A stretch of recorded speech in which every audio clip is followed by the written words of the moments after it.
Phoenix Mayor Thelda Williams looked shell-shocked. City Council already had been paralyzed by a fight over a major extension of the light rail, a priority of former Mayor Greg Stanton. Now, the council had just deadlocked on what was supposed to be a procedural approval of the 2018-19 budget, 11 days before the new spending plan was supposed to take effect.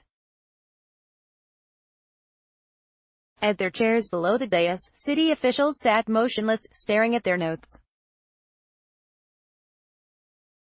Williams broke the silence with a frank admission. "I have no idea what we do now," she said. Progress on major council items has ground to a halt as the interim mayor has struggled to keep the budget and a transit master plan on track. Here are just a few things that have happened at the council since Stanton resigned to run for Congress on May 29. The council failed to approve a final operating budget last Wednesday, days before the new budgetary year is set to take effect on July 1. A long-planned extension of the light rail to South Phoenix has been knocked off course by protests from business owners. In a move that has alarmed public transit advocates, the City Council kicked the design of the project back to Valley Metro to see if the Transit Authority can maintain 4 lanes of traffic on Central Avenue. Hundreds of millions of federal dollars hinge on the success of the redesign. Councilman Sal DiCiccio, a conservative firebrand, has seized on the chaos to call for the removal of City Manager Ed Zerker.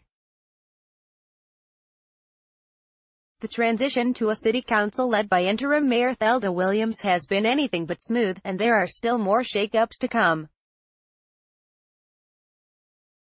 Council members Kate Gallego and Daniel Valenzuela must resign by August 8 in order to pursue their own mayoral races, which means that the council will appoint unknown replacements from their districts to serve in the interim.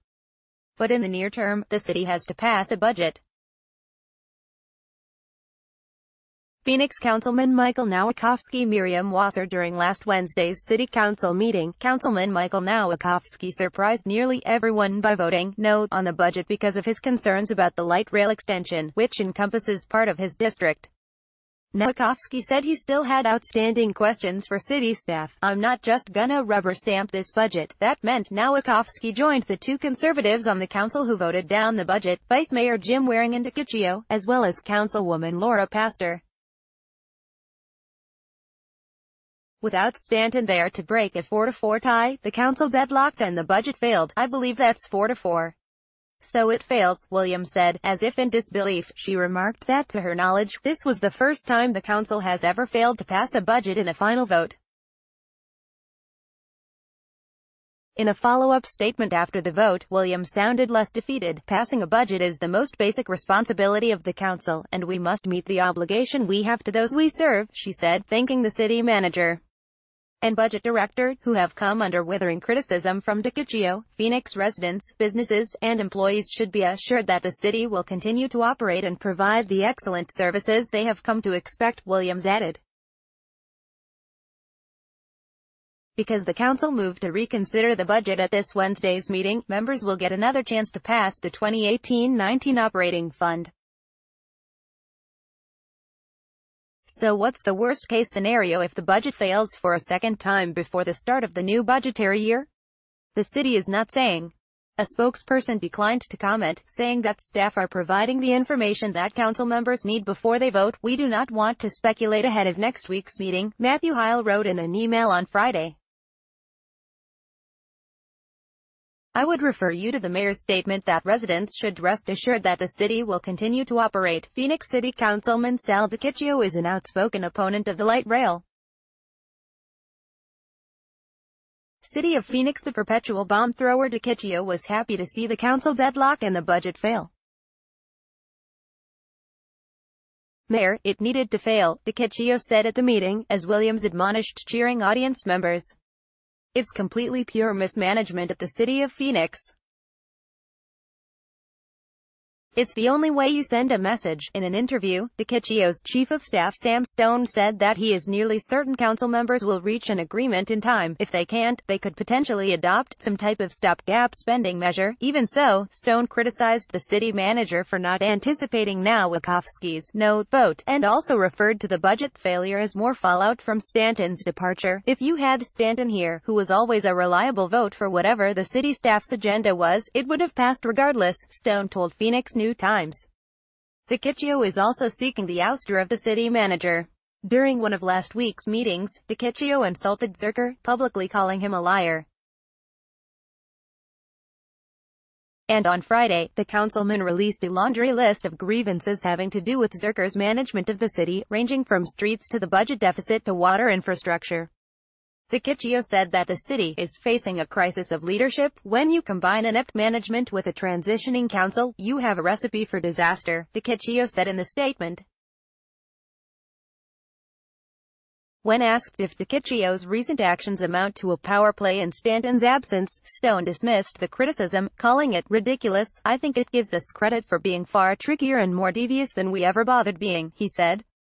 Celia Contreras, owner of Tony's Window Tinting on Central Avenue, is leading an anti-light rail coalition of business owners in the grassroots group 4 Lanes or No Train.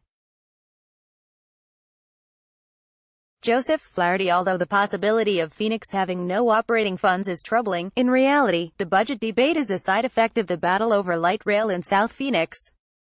By a grassroots group called 4 Lanes or No Train, residents of South Phoenix began sounding the alarm about the disruptions that they say the 6-mile South Central light rail extension will bring to their neighborhood. South Phoenix has long been neglected by the city, and its diverse neighborhoods include historic African American and Latino communities. Under the Transit Authority's original plan, which the council approved in 2014, the light rail extension was going to reduce traffic on Central Avenue to 1 lane in each direction. Business owners began meeting to discuss the impending light rail construction, and eventually took to city council meetings. They found an eager audience in light rail foes like Dikicio, Waring, and Stone. The demonstrators also won over Nowakowski and Pastor, who lobbied to return the light rail to the council's agenda at its June 20 meeting. For much of that meeting, the light rail extension appeared to be on life support, with Waring arguing that they should subject the extension to another citywide vote, even though Phoenix residents already approved it during an August 2015 referendum on transit spending.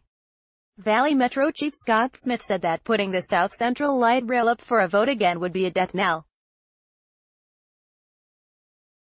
As an alternative, Nowakowski proposed that Valley Metro return to the drawing board to assess whether 4 lanes could work on South Central Avenue. A majority of council members agreed in a 6-2 vote. Then they instructed city staff to find an independent facilitator to lead public meetings on the light rail to ensure community members have their say in a final decision. Deputy City Manager Mario Paniaga told New Times in an email that the city is still working to identify a facilitator. Former Mesa Mayor Scott Smith, the CEO of Valley Metro.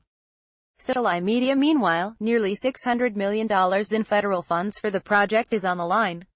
Valley Metro says that the council's decision will not jeopardize the project. Transit advocates aren't so sure. After the council's decision, Sean Sweat, the president of the Urban Phoenix Project, called the 4 lanes argument a backdoor approach to kill light rail. If you look at how little fortitude there was on the council last night to hold the line, and how the council is going to change when Valenzuela and Gallegos replacements are appointed in August, there is a very real risk here, Sweat wrote in an email. In an interview, Valley Metro CEO Scott Smith said that light rail is not dead. The South Central extension is proceeding as planned, he said, and Valley Metro will be able to meet the Federal Transit Administration's deadlines for grant funding while tweaking the design. Smith explained that maintaining 4 lanes will have trade-offs, including limited sidewalks, tight turns, or the loss of bike lanes. The upcoming public discussion will help clarify the pros and cons, based on the facts of a 4-lane design, not on political hype and emotions, but just on facts, he said. He also gave a mea culpa, admitting that the agency's outreach obviously could have been better.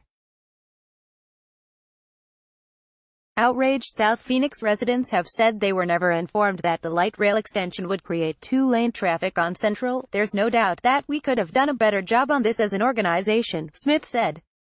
Vowing to improve during the upcoming public discussion, he admitted that Valley Metro's previous approach may have been too bureaucratic. "You're not always going to give them the answer that they want," he said. "But you should never disappoint them in the way that they don't believe you cared about their input." The battle over light rail at the council strikes at Phoenix's public transit master plan, an issue that was one of Ev Stanton's biggest priorities. He even stumped for the T2050 transportation funding referendum during his re-election campaign, earning him kudos from Governing magazine last year. In his resignation letter, Stanton recapped some of his accomplishments. "I have confidence that with the ongoing leadership of the Phoenix City Council and City Manager Ed Zerker, Phoenix will continue on its positive path," Stanton said in the letter.